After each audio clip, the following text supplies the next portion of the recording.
Okay, dear learners, today we will discuss the screw thread terminology used in various application for fastening as well as for the transmission of power. So basically, screw thread has generally performed two functions, mainly the transmission of power and transmission of motion, and to act as a fastener. So transmission of power by this is the one example, that is the lathe lead screw.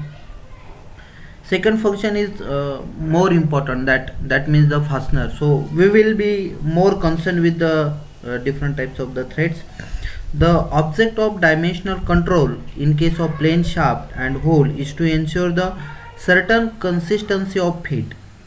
In the case of thread work, the object is to be ensure mechanical strength, which is dependent upon the amount of line contact and not upon the type of the threads. Now, threads are of prime importance. They are used as a fastener. So these fasteners mainly used actually that is the threads. Okay, it is a helical groove used to transmit the force and motion. In a plane shaft, the whole assembly and the object of the dimensional control is ensure a certain consistency of fit. In case of thread work, the object is to ensure mechanical strength of the screw thread being governed by amount of flank contact rather by the fit in a threaded hole. The performance of screw threads during their assembly with nut depends upon the number of parameters such as the condition of the machine tool used for screw cutting, work material and the tool. The most commonly used thread forms all over the world is the unified threads. These mainly consist of British, Whitworth and BA series, and in the metric series the American standard series. Unified thread, which is an attempt to achieve interchangeability between threads used in England and America, has been added recently. The ISO metric threads recommended for used in Indian industry by BIS have been dealt with separate. So we will discuss in this PPT that screw terminology. So there are various elements of the screw threads as shown in the figure. So you can see this figure. Okay, so this is the one view or cutting section of the screw thread. A screw thread is a helical ridge produced by forming a continuous helical groove of uniform section on the external or internal surface of a cylinder or a cone. A screw thread formed on a cylinder known as a straight or parallel screw thread, while on the form on a cone or frustum of a cone is known as tapered screw thread. So next, screw thread terminology is the first terminology is the pitch. It is the distance between measured parallel to the screw thread axis. So this is the screw thread axis. Okay, between the corresponding points on two adjacent threads in the same axial plane. The basic pitch is equal to the lead divided by the number of thread starts. So if you see in this case, so pitch, so this is the one point and this is of the another point. So this is nothing but your pitch. This is nothing but your pitch. Minor diameter. So minor diameter you can see here. So this is the minor diameter. It is the diameter of an imaginary coaxial cylinder which touches the root of an external thread. So this is the root, actually this is the root, okay, which is the lowermost portion of that particular thread. So you observe, this is the flank, again this is the pitch, this is the flank angle, the angle, this is the major diameter, that is the maximum diameter. Depth of the thread, so from the top of the thread of one side to the another, this is the, this distance is nothing but your depth of thread. Fine. Next, so measure diameter.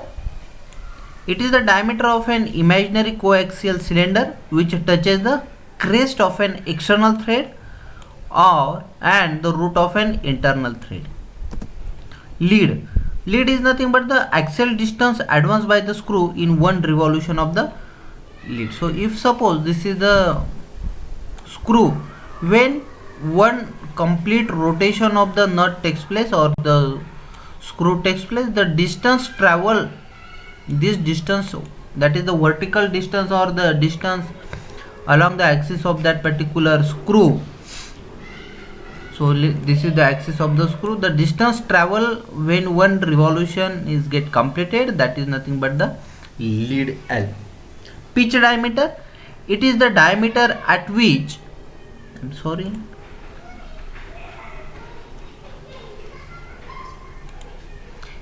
so it is the diameter at which the thread space and the width are equal to the half of the screw thread. So this is, we call it as a pitch diameter. Helix angle. It is the angle made by the helix of the thread at the pitch line with the axis, the angle measured in an axial plane. Let's suppose this is the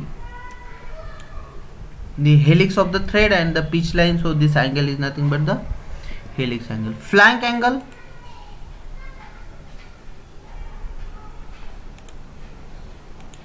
So flank angle is the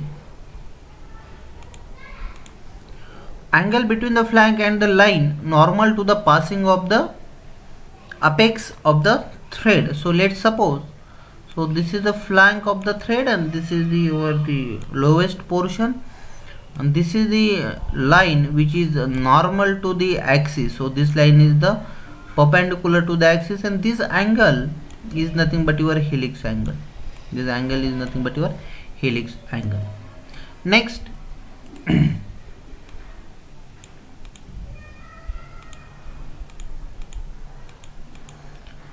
height of the thread. So it is the distance measured radially between major and minor diameter respectively. So this is nothing but major and minor diameter. So let's suppose height, so this is the thread starting, this is the one side of the thread, so this is the nothing but your height of the thread, so total distance of the that particular thread. Fine. Then depth of the thread. It is the distance from the top of the thread to the root of the thread. Internal thread. A thread formed on inside of the workpiece is called as the internal thread. Let's suppose, so this is the nut here, and if the threading takes place inside of that particular workpiece like this, so here the threading takes place, so we can call it as a internal thread. Fine. Axis of the thread. It is the imaginary line running longitudinally through the center of the screw is called as axis of the thread. Angle of the thread. It is the angle between the flanks or shape of the thread measured in an axial plane. So again, this is the diagram, so you can see here, so this is the flank angle, this is the total thread angle, so this is total thread angle, or we call it as a angle of thread. Okay, so this is the depth of the thread. So this, from the major diameter to the minor diameter, the total distance is the depth of the thread. Fine. Now the form of a thread groove is a distinctive feature by means of which screw threads may be grouped into two types. V threads, that means this type of the threads, are used for fastening purposes like BSW, BAN, unified metric threads. The transmission thread, used to cause a displacement in a mechanism. The common example may be lead screw of the lathe. The typical forms are square and acme type of the threads. The Whitworth thread has an included angle of 55 degree between the flanks and the equal radius at the crest and the root. These are intended for use as a standard nut, bolts and pipework. It is defined as in a plane which contains the axis of the thread. The BA thread was introduced by British Association. That's why the name is BA. In metric threads, there is an angle and clearance at crest and root so that the contact between mating threads takes place only on the flanks. So this is the metric system for international thread. So the different designations are given. So this is nothing but the Q. This is the actually this included angle is the 60 degree. This is the H by B. So total height is equal to 0.866 times pitch. Okay. So this is nothing but from the your top of the thread. This distance is a 3 by 4 times pitch. Okay. Next one is the BA thread, that is British Association thread. So you can see here this radius should be equal to 0.1825 times pitch. Height of the thread 1.136 times pitch. The angle is the 47.5 degree. And this total depth is nothing but 0.6 times of the pitch. This is the Whitworth thread, and this is H by 6. Here this is the R 3 by H. Okay, H is the total height. You can see that. So unified thread. So 60 included angle or thread angle is the 60 degree. Height is given, pitch is given. Fine. Now, while the measurement, so errors will be occurred. In the case of plain shaft and holes, there is only one dimension which has to be considered, that is diameter, and errors on the dimension if exceed the permissible tolerance will justify the rejection of the part. While in the case of screw threads, there are at least 5 important elements which are required consideration, and error in any one this can be a rejection in the thread. This error may be due to major, minor, pitch diameter, thread form and the thread flank angle. The error in any one of these can be cause a rejection of the thread. So errors in major and minor diameters, these errors will result due to interference between the mating thread and the strain in the joint, and when more force is required for fitting. If this error is present, it will lead to rapid wear and weakening of the screw threads.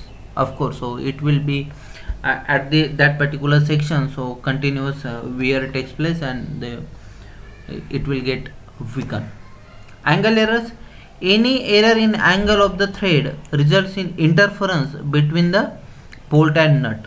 So if angle is different, then the interference will occur, and because of the interference, so again wear takes place. It may be due to errors on the one or both the flanks.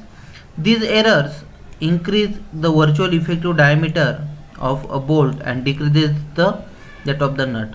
The effective diameter of an incorrect bolt must be decreased to permit a correct mating thread to mate. And similarly, the effective diameter of the incorrect nut must be increased. Pitch errors in pitch. So threads are generally generated by the single point cutting tool. So everybody knows that. The ratio of linear velocity of tool and angular velocity of work must be correct. So linear velocity of the tool and the angular velocity of the work must be correct, and this ratio must be maintained constant. Otherwise, pitch errors will occur. If there is some error in pitch, then the total length of the thread engaged will be either too small or too large. They are further classified as a progressive error, periodic error, truncan error and irregular error. So progressive error, these errors occurs when the tool work velocity ratio is incorrect, though it may be constant. If the tool work velocity is constant but it is incorrect, then progressive error. It occurs due to use of incorrect gear on an approximate gear train between work and lead. So while manufacturing the screw threads at that time, so this type of the error will occur while selection of the gear thread. The graph between the cumulative pitch error and the length of the thread is a straight line. So this is the length of the thread and this is the cumulative error, so it is the straight line. Fine. So next type of the error is the periodic error. It is occurred when ratio between velocity of the tool and work velocity is not constant. These errors are cyclic and pitch increases to a maximum and thus reduces through the normal value to a minimum. The graph between cumulative pitch error and length of the thread of this error will be sinusoidal form, so it will be like this. Next type of the error is the drunken error. It is similar to the periodic pitch error but repeating once per turn of the thread. So it is very related to the periodic pitch error, but for every revolution or every turn of the thread it will be get repeated. The helix of the curve in case of drunken thread and not a straight line. So if you see here, this is the shape of the drunken thread. It is very difficult to determine such errors and they do not have any great impact on working unless the thread is of very large size. So irregular error, these have no specific cause and no specific characteristics. So they arise from disturbances in the machine setup, variation in the cutting properties of the material. So there are different types of the errors. So periodic error is there, erratic error is there, progressive error is there. So periodic error, if it occurs at regular interval when measured from thread to thread along the screw. Erratic pitch, it is an irregular error in pitch and varies regularly in a magnitude over different length of the thread. Progressive error, so the pitch of the screw is not uniform. Suppose it may be a shorter or longer than its normal.